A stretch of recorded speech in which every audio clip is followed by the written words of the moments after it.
So students, next part is program showing scope of variable.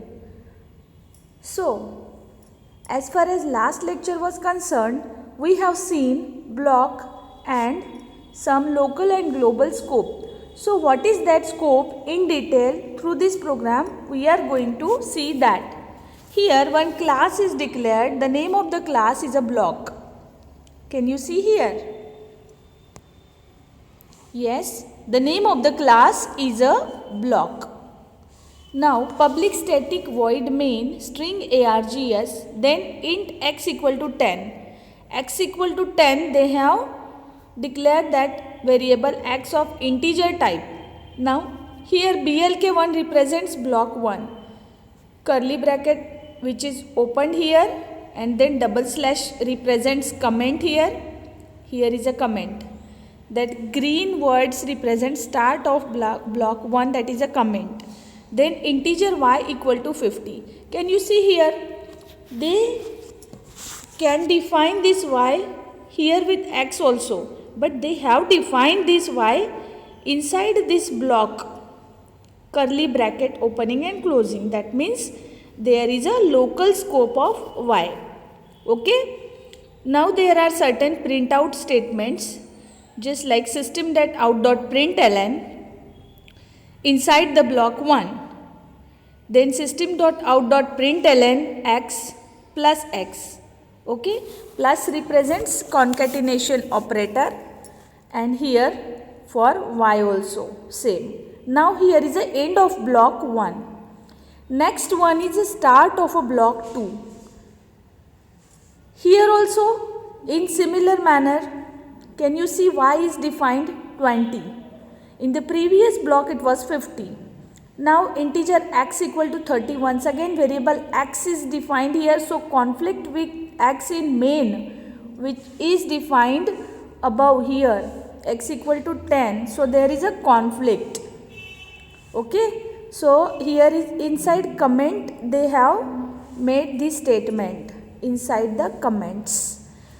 The next statements are just output statements to print the values of x and y. And the last system.out.println, outside the block x, the value of x is what is there outside block 1 and block 2. Block 1 is a different, block 2 is a different, and here outside that there is a value of x. Then end of the main and end of the class block. Likewise, this program is there. Statements we have to write down in SCITE. The name of the program is block.java. Actually, what happens in case of Java programming, we have to specify the class name and the program name same. Okay. Here the class name is block, that's why our program name is block.java with dot extension. Okay. Now the output, here you can see the screen. This screen is divided into two parts.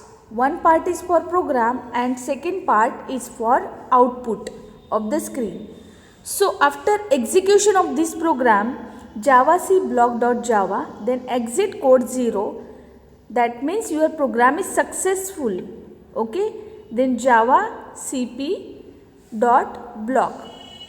Okay. Then inside the block 1, that means these statements are getting executed very first, x equal to 10 and y equal to 50. As the values are there, x equal to 10, x equal to 50, as it is the values are getting printed here.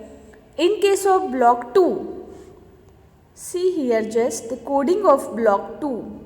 It is representing y equal to 20. So here for this block, the value of y equal to 20 and the value of 10x.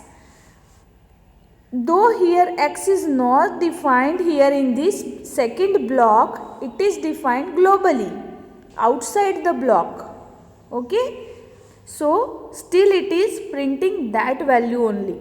That means it's the global scope. Okay. If I will comment this sentence and open this bracket, अगर मैं इसको comment कर दूँ और यहाँ का ये comment line हटा के इसे ओपन करूँ तो यहाँ पर मेरा x का वैल्यू 30 प्रिंट होके आएगा। अगर आप प्रोग्राम सेव करके रन करोगे फिर से, so you will find x equal to 30 here as a output instead of x equal to 10. So that means local scope will be getting there for variable x. But here in this program they have commented this local variable and they are using this global value. So outside the block value of x is, they are printing here it is 10, the last print out statement. Okay, so that's all regarding program showing scope of variables. Thank you.